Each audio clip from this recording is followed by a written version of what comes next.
From the Gilbert Hall of Science, the makers of Erector, the world's greatest construction toy, and American Flyer, the world's most realistic electric trains, the only electric trains that run on real two-rail track, puff clean white smoke, and give off realistic choo-choo sounds, brings you the Boys Railroad Club, featuring American Flyer trains. Their guest today is a real railroader, Mr. T.L. Harris from the Union Pacific Railroad. The doors open. The boys are just getting started. So let's go inside and see what's going on. Mr. Harris, it was swell of the Union Pacific Railroad to let you come down here and visit our railroad club. Thank you. Mr. Harris, Toby told me you lived on a ranch. So I brought my lasso so you could teach me some rope tricks. Well, I do live on a ranch, son, but I don't know about those rope tricks. We just haven't figured out how a man can rope and tie a Union Pacific locomotive. You must be the tenderfoot on this railroad, son. What's your name?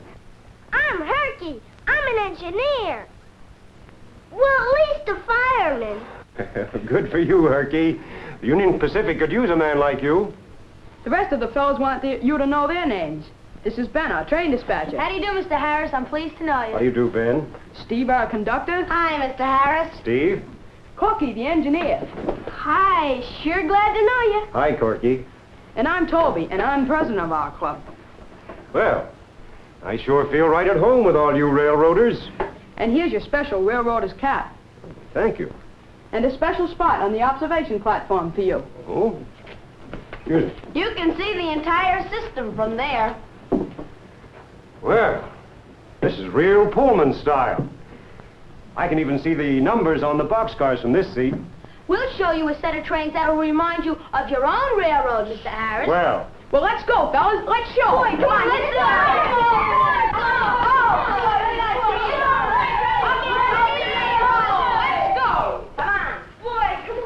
Ready with the Western Division freight, Ben? Here's your famous engine, the Union Pacific 484. That's real smoke, Mr. Harris, and real choo-choo sounds. that's our old reliable, all right. Running on two-rail track, too. You bet. We wouldn't have three-rail track. We want our railroad to look real, so we have nothing but two-rail track. He's going to back up. 3 blasts of a whistle means back up. What are you going to do with that freight train, Toby? Well, I worked out a special freight train run for Mr. Harris. On the Union Pacific, between Los Angeles and Salt Lake City, there are some big mountains, and I want to show Mr. Harris how we operate on our Bald Mountain grade. Clear track! Hear that diesel horn? That's built right into the locomotive, and we could make it blast just by pushing a button. That's mighty fine music, that diesel horn. Try it again. Say, that's great, boys.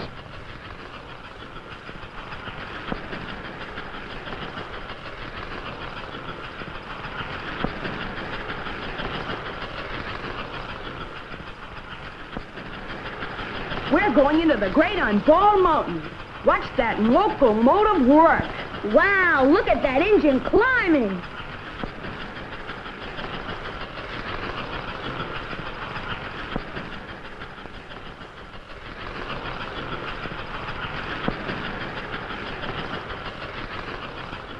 She made it easy.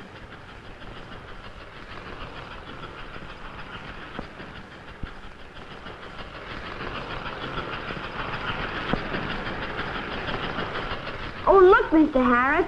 We put our oil derrick there because my dad said you have some big oil wells in your territory. Look at the oil bubbles in the pipe.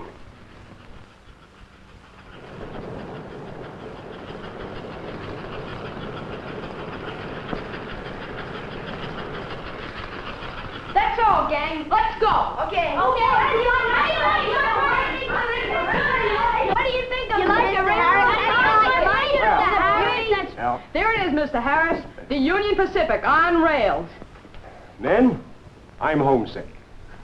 Your fast freight reminded me of our 60-mile stretch of track over the Rocky Mountains between Laramie and Cheyenne, Wyoming. That's a 2% grade. What's that, Mr. Harris? A 2% grade? Well, Herky, when track climbs upward or slopes downward 1 foot for every 100 feet it goes forward, we call that a 1% grade. When it goes up or down 2 feet for every 100 feet, that's a 2% grade. That's interesting. Hmm? Get it? The fellas want to know about you. What job do you hold in the Union Pacific Railroad, Mr. Harris? Well, I'm the assistant to Mr. J.W. Jarvis, head of the Union Pacific's agricultural department. You know, in our western states, we have some mighty big sheep and cattle ranches, and also some big wheat-growing areas and dairy sections. The purpose of our railroad's agricultural department is to work with the shippers and growers, the farm organizations, agricultural colleges, experimental stations, and any organization that's interested in the promotion and development of good agriculture in the territory served by the Union Pacific. Now, when I say stockyard, you boys will probably think of the famous Chicago stockyard. But it takes more than 1 yard to handle the cattle that are grown in Union Pacific's territory. We have many small stockyards located along the line for the convenience of shippers. Our local freight agent receives an order for cattle cars, and a local freight train delivers these cars to the stockyard. A small shipper would have 1, maybe 2 carloads of cattle to move, so he gets those cattle into the cars. Sometimes the local freight picks up the cars, or a regulation train may pick them up and take them all the way to a terminal market, like Cheyenne. Once they come out of a terminal market, they're really moving. You know, the Union Pacific operates daylight livestock specials that roar all the way from Salt Lake City to Los Angeles in 28 to 36 hours. Sometimes a passenger train has to move onto a siding and give these fast cattle trains the right of way. Speaking of passenger trains, the Union Pacific has some famous diesel streamliners on the rails. And it takes more than a fast cattle train to put those cracked streamliners into the hole. And I think there are some mighty pretty railroad sights on our western route. There's always something good for the eyes, whether you're looking from the outside in or from the inside out up beside the engineer. But we're talking about cattle, and our fast freight is near the end of her run. The big stockyard is waiting for beef. And our mighty locomotive is due for a checkup at the roundhouse. So, you can see how important it is that our railroads stay close to the farmer and rancher. It's a big job. I'd rather be a Wild West engineer than a Wild West cowboy. That's what. Say, gang, you know what we can do to make our railroad more like the Union Pacific? Wow. Phyllis, we can use our new cattle loader. Oh, yeah. Come on, let's go. Get ready, gang! Western cattle loading operation on the siding next to track 3. Here we go to the main yard to pick up some cattle cars. Better give her a drink, Toby. All right. Thanks for telling me, Steve. You can't make steam without water. There. Take a big drink, because we're going to haul cattle on the Union Pacific. Easy, Iron Horse. Don't shake up those cattle cars. There. Now let's check the switch onto the main line. I'll have to close it. Okay. Here we go to the cattle siding. We're coming into the cattle siding, so get ready to load the cars. All ready to load.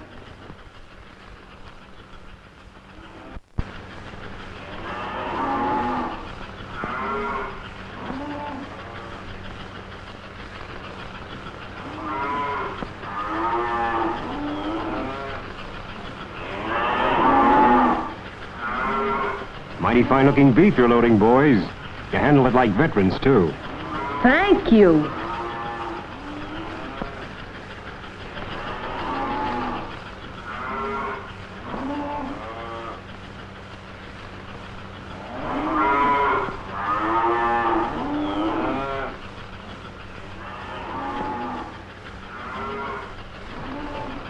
Guess I cannot do you fellas on this railroad. All loaded. Take them away.